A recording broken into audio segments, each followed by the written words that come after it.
The DJI Action 3 and the GoPro 11 has just dropped, and I'm going to clear the air between all this pseudo-sponsored talk. If you get the camera, you're obviously not going to say that many things negatively, because in the future, you won't get the camera again. I'm an FPV pilot slash filmmaker, and I'm going to give you all the insights and tell you the features that actually matter, and at the end, I'm going to recommend you what you should buy, what I will personally buy as well, given this new world of action cameras. So let's get in it. Just to note, this is not a review and just my recommendations, and we're going to focus more on image quality and FPV usage. That's because I feel like those two things are most important to me. Honestly, between both of these GoPros and DJI Actions, everything in terms of stabilization, form factor, they're merely identical. You could argue one has better stabilization than the other, but at this point, it's so similar. They all use similar stabilization algorithms. Those things are quite negligible. So I'm only going to talk on things that are actually different and focus on image quality. So starting with the DJI Action 3, unfortunately, this was kind of disappointing to me because it's really just a DJI Action 2 in like a GoPro slash Osmo Action body as we normally are used to. I think the main appeal that DJI is trying to bring is that it's stable, it's reliable, and it doesn't overheat, because you can imagine everyone argued that the GoPro 10 overheated, which is more or less true if you're using all those hyper smooth features. And you can definitely work around with it, but as time has gone on, GoPros are not that reliable. So in terms of actual pros for the DJI Action 3, it's not really that many in my opinion. Yes, it is a lot more durable, and if you're someone who's like an extreme vlogger and you're really going to like have 40-minute videos with hyper smooth on, then you should probably look into DJI Action 3. That's probably your use case, but everyone else, who records that long on an action camera? So that is a pro, but you need to have some type of profession that you need the camera on for a long time for you to buy this camera. I think another pro for the camera is D-Cine-like is actually a pretty good picture profile, makes things look very filmic. I think the sharpness is a bit low. I really wish DJI would have low medium sharpness settings, which they don't. D-Cine-like just takes the sharpness away. And if you look at the content creators who actually use this profile, the footage that comes out of it looks really nice and actual and not hyper sharpened, which is a big pet peeve of mine. In my opinion, it doesn't really look that good. In terms of pro, that's basically it. The image does look pretty decent, but going into the negatives, the dynamic range is a bit of a step down from the GoPro. And I've put some screenshots up of the DJI Action 2, which is basically the same camera, compared with the GoPro 10, and you can clearly see areas where the dynamic range is a bit poorer. And although it is subtle at times, just having a blown out background looks horrible in my opinion. There's also an argument that there might not even be the dynamic range, which is an issue. It's just the type of processing for the highlight roll-off. Basically what I'm saying is DJI Action 2s/3s turn to a blown out sky really harshly, which isn't really nice to look at, whereas the GoPros do a lot better job of that. Another bit of a bummer is that you're still stuck at 4K 60. I would have liked 5.3K because, like I mentioned before, it's nice cropping with more resolution so you can shoot vertical and horizontal at the same time. But all the frame rates and whatnot is literally like the same as the DJI Action 2. I think another big con is, unless I am mistaken, you cannot record gyro data to your files and put them through Gyroflow, which is what the DJI Action 2 lacked. If I'm wrong, please let me know in the comments, but that is a bit of a deal breaker in my opinion, because Rocksteady is great and all, but you have to be a really good pilot to make sure there's no kinks in your footage at all. I think other pros, it's designed well. The quick lock system is very good, much better than the GoPro. And I think the biggest strength is also its price, that we will talk about a bit later. It's basically a lot cheaper than the GoPro. There is also promised 10-bit video, which is nice, but we haven't even seen that yet. So who knows what that's going to look like, and we'll discuss 10-bit a bit more very shortly. Alright, so overall, the DJI Action 3 is kind of disappointing. It's really just a DJI Action 2 packaged in the normal form factor. I will admit that it is lighter than the GoPro, so every gram helps. I'll put what the weight is right here, but let's move over to the GoPro 11. Okay, so with GoPro, I think historically GoPros have not improved the actual like image you get for the past like 3 or 4 years. And what I mean by that is a GoPro 8 versus a GoPro 10, and I assume the 11 as well, basically looks the same from a 4K video standpoint. And I'll play some clips and let me know if you can spot which camera's which straight away.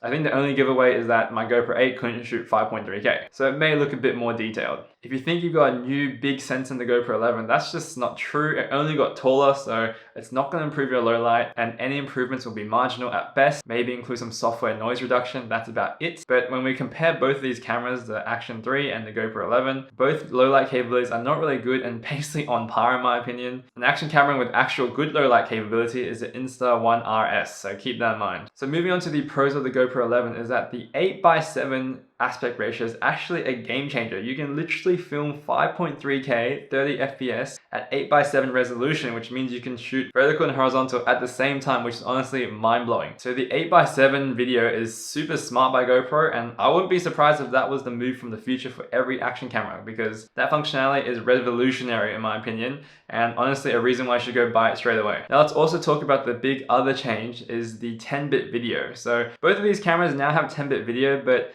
just to be completely candid, 10-bit video, you can really not tell, especially on these phones, especially on YouTube.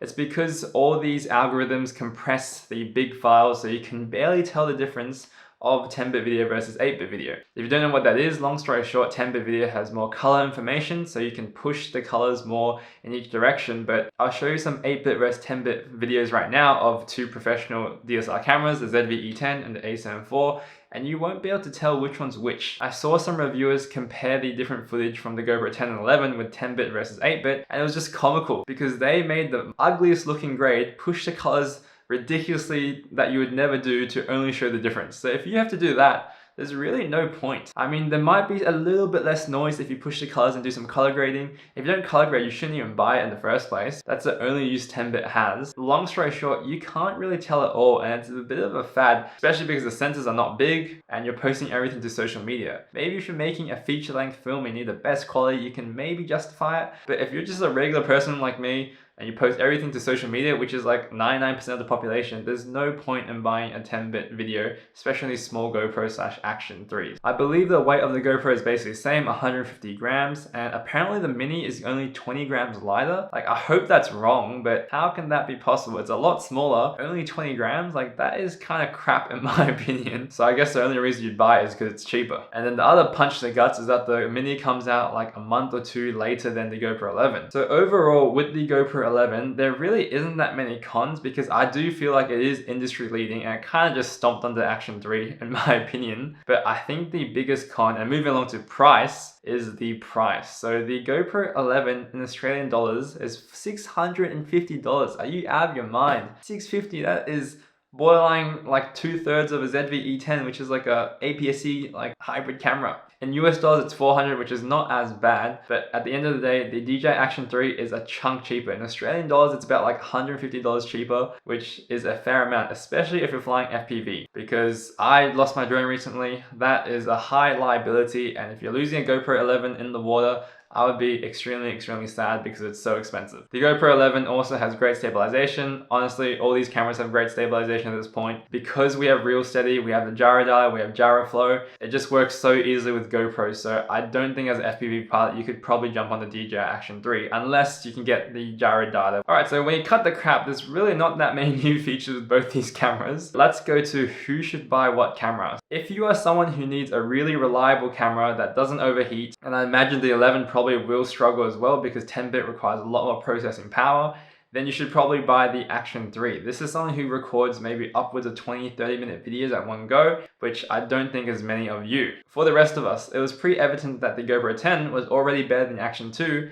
and this is essentially the same thing in a more GoPro-like fashion. So GoPro is definitely the winner here. And to be honest, you might be a bit surprised, but I would recommend all of you to just go buy a GoPro 10 or even a GoPro 9. The reason for that is the GoPro 9 has 5.3K video, so you can crop. But if you're someone interested in all that 4K 120, you should go for the GoPro 10 because all the frame rates are exactly the same as the GoPro 10 and the GoPro 11. So for the majority of people, I would just recommend buy a GoPro 10. Whether you buy a second hand, which for a good deal, or just a GoPro 10 straight out, I think it is a lot more of a wiser decision than the GoPro 11. You might be wondering, wait, but the 8x7 is so good, you can do vertical and horizontal at the same time. I would argue you could already do that with 5.3K video just because you have so much resolution. Once you crop in and post it on Instagram Reels, you can barely tell that you've cropped in and honestly looks a tad behind a truly vertical shot. I've had people comment on my Instagram Reels of FPV shots, which are completely shot horizontal, and I think I vertically mount it because I use this little trick of using a 5.3K video. Obviously, the 8x7 horizontal and vertical video at the same time would look a little bit better, but again, it's really marginal at the end of the day. So at the end of the day, what am I going to buy? I'm probably going to buy a second-hand GoPro 10 or just a GoPro 10. That's because $650 is ridiculous if I'm going to risk throwing this thing into the ocean, and I'd probably just wait to the Mini because that's actually more reasonably priced. And thank you so much for watching. I'll catch you in the next one.